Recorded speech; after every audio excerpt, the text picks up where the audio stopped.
What's happening? We're back. Welcome to another episode of Just a Pinch. We are going to be making French onion soup.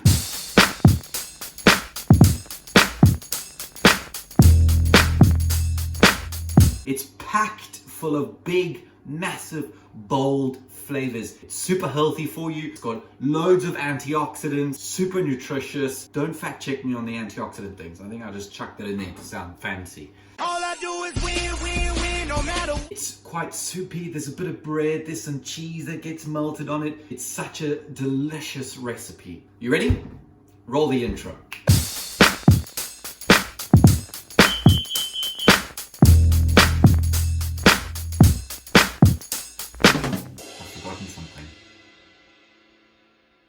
Right, here's your list of ingredients that you're going to need for French onion soup.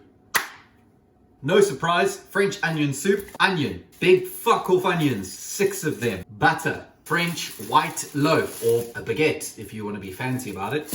All-purpose flour, good strong mature cheddar cheese, cream, sherry. Ooh, big flavors from this guy. Bone broth. Do you remember that bone broth we made a few videos ago? And do you remember I said to you, and then jar the rest and put it in the deep freeze. Here it is. This is it. This is the same bone broth. Yeah, it's going in. Time to prep the onions. I know I said I was going to use 6, but I'm going back on what I said earlier. I'm going to use 4 white onions. Make sure you get biggest, massivest, most sharpest knife that you've got in your kitchen. Don't cut yourself. Fuck!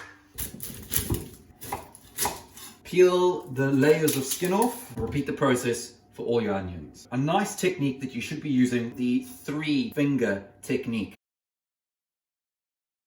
1 in the front and the other 2 behind it. Almost kind of sort of like a claw. And then the knuckle of the leading finger is going to guide you. In theory, you're never going to chop off any bits of fingers.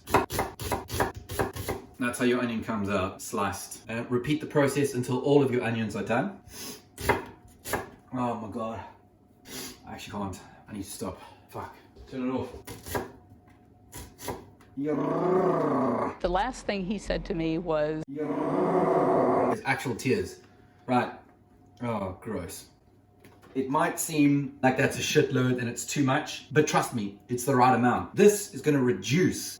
Next thing you need to do, get a nice large cast iron pot. If you don't have a cast iron pot, just use the largest pot that you have and turn it on.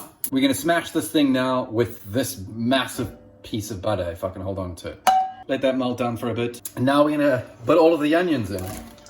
So there'll be a few things that you'll be tempted to do with those onions in there right now. A, you're gonna want to season them. Don't season them. We're just gonna let them cook in their natural juices and let them emit some of that sugar. The second thing that you're gonna wanna be tempted to do, and you shouldn't do, is to blast this thing with heat, brown the onions. Don't do that, all right? What you actually need to do is turn your stove right down. And what that does is it allows the natural sugars of the onions to caramelize. That's where you're going to get all of that pungy umami flavor. You know what you should do? Every time I say the word umami, you should have a shot.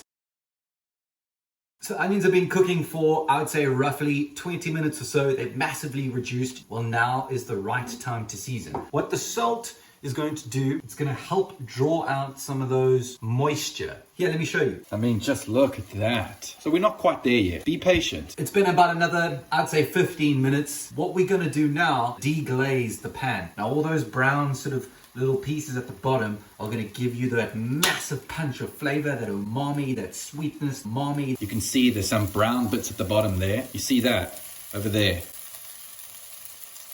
That is Flavor Town. I'm on my way to Flavor Town. That's a dusty road in Flavor Town right there, buddy. This is like a freight train to Flavor Town, dude. Ravioli train is coming to Flavor Town. We're going to deglaze with, I would say, about 3/4 cup to a full cup of sherry.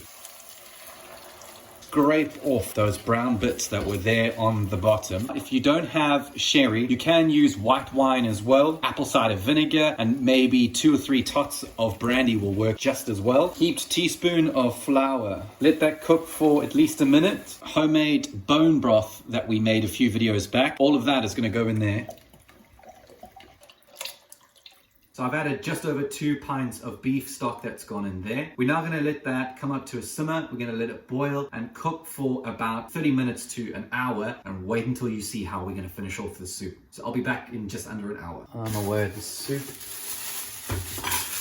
It's just,